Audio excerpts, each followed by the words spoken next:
রংপুরের পীরগঞ্জে সড়ক দুর্ঘটনায় এক শিশু নিহত হয়েছে। ঘটনাটি সকাল 11:30টায় উপজেলার ধনাশালা দক্ষিণ পাড়া পীরগঞ্জ চতরা সড়কে ঘটেছে। নিহত মুজাহিদ ওই গ্রামের তাহিরুল ইসলামের ছেলে। স্থানীয়রা জানায়, পীরগঞ্জ চতরা সড়কে ইট বোঝাই মিশুক গাড়ির ধাক্কায় মুজাহিদ গুরুতর আহত হয়।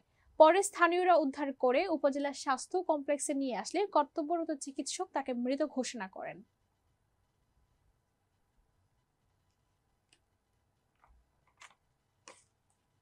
চাঁদপুরের মতলব উত্তর উপজেলার ৬ নং কলাকান্দা ইউনিয়ন পরিষদের ভারপ্রাপ্ত চেয়ারম্যান হয়েছেন ৩ নম্বর ওয়ার্ডের সদস্য মোহাম্মদ মেহেদী হাসান। সিদ্ধান্তের পর বুধবার ৪ ডিসেম্বর সকাল দায়িত্বভার গ্রহণ উপলক্ষে ইউনিয়ন পরিষদ ভবনে মিলাদ মাহফিল ও আলোচনা সভার আয়োজন করেন তিনি। মিলাদ মাহফিল ও আলোচনা সভায় ইউনিয়ন পরিষদের নবনির্বাচিত ভারপ্রাপ্ত চেয়ারম্যান মোহাম্মদ মেহেদী হাসানের সভাপতিত্বে ও উপজেলা যুবদলের যুগ্ম আহ্বায়ক আব্দুল মান্নান সাগরের সঞ্চালনায় বক্তব্য রাখেন কলাকান্দা ইউনিয়ন বিএনপির আহ্বায়ক মকবুল হোসেন, সাংবাদিক জাকির হোসেন বাদশা, ইউপি সদস্য মোহাম্মদ মাসুদ রানা, কবির হোসেন রানা, মোহাম্মদ আব্দুস সাত্তার, সাইদুর রহমান শিপলু, সমাজসেবক আবুল হোসেন বেপারী, আবু মুছা সহ অনেকে। ভারপ্রাপ্ত চেয়ারম্যান হিসেবে দায়িত্বভার গ্রহণের পরে মোহাম্মদ মেহেদী হাসান বলেন, আমি সর্বপ্রথম মহান রাব্বুল আলামিনের কাছে কৃতজ্ঞতা প্রকাশ করছি। আমার উপর যে অর্পিত দায়িত্ব দেয়া হয়েছে আমি যেন তা অক্ষরে অক্ষরে পালন করতে পারি।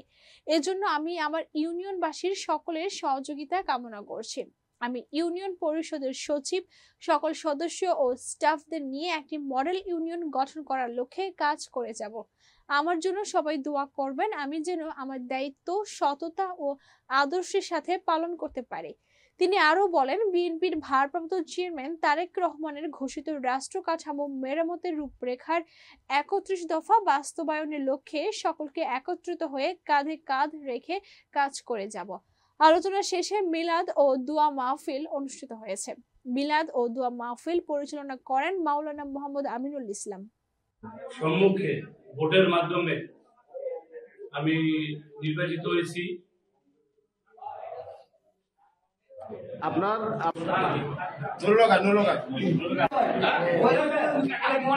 টাঙ্গাইলের মধুপুরে 2024-25 অর্থ বছরের রবি মৌসুমে বোরো হাইব্রিড ধানের আবাদ ও উৎপাদন বৃদ্ধির লক্ষ্যে প্রণোদনা কর্মসূচির আওতায় ক্ষুদ্র প্রান্তিক ও বড় 1800 কৃষকের মাঝে বিনামূল্যে উচ্চ ফলনশীল ধান বীজ বিতরণ করা হয়েছে।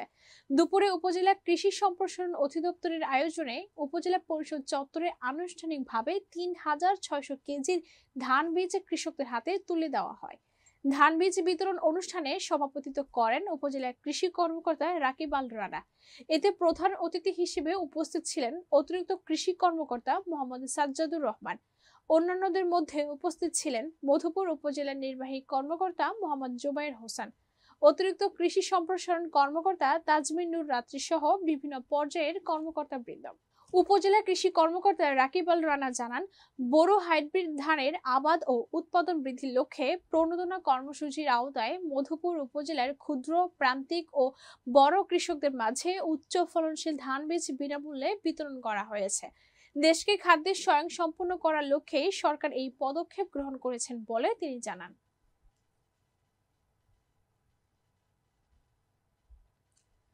কাতার প্রবাসীদের কর্মসংস্থান তৈরির লক্ষ্যে এবার নতুনত্ব নিয়ে বাংলাদেশি অধ্যুষিত এলাকা নাজমাতে উদ্বোধন করা হয়েছে দ্য রয়্যাল আকশা রেস্টুরেন্ট। সহকর্মী মোশাররফ হোসেন জনি জানান, কাতারে নিযুক্ত বাংলাদেশের রাষ্ট্রদূত মোহাম্মদ নজরুল ইসলামকে সঙ্গে নিয়ে ফিতা কেটে উদ্বোধন করেন প্রতিষ্ঠানের তরুণ উদ্যোক্তা সোহরাব হোসেন সরকার।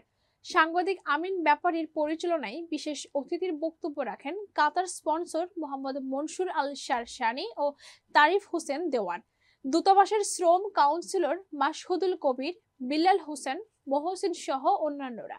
স্বাস্থ্যসম্মত উপায়ে খাবার পরিবেশনের পাশাপাশি পার্টির জন্য রয়েছে সুবিশাল হলরুম। ব্যবস্থাপনা পরিচালক বলেন, ব্যবসার চেয়ে এই প্রতিষ্ঠানের সেবাকে প্রাধান্য দেওয়া হবে। বিশেষ করে প্রবাসী বাংলাদেশিদের সেবায় আমাদের লক্ষ্য। এই লক্ষ্য অর্জনে আমরা অবিচল থাকবো ইনশাআল্লাহ। পরে প্রতিষ্ঠানের মঙ্গল কামনা করে বিশেষ দোয়া পরিচালনা করেন উক্ত প্রতিষ্ঠানের স্টাফ মাহবুব আলম।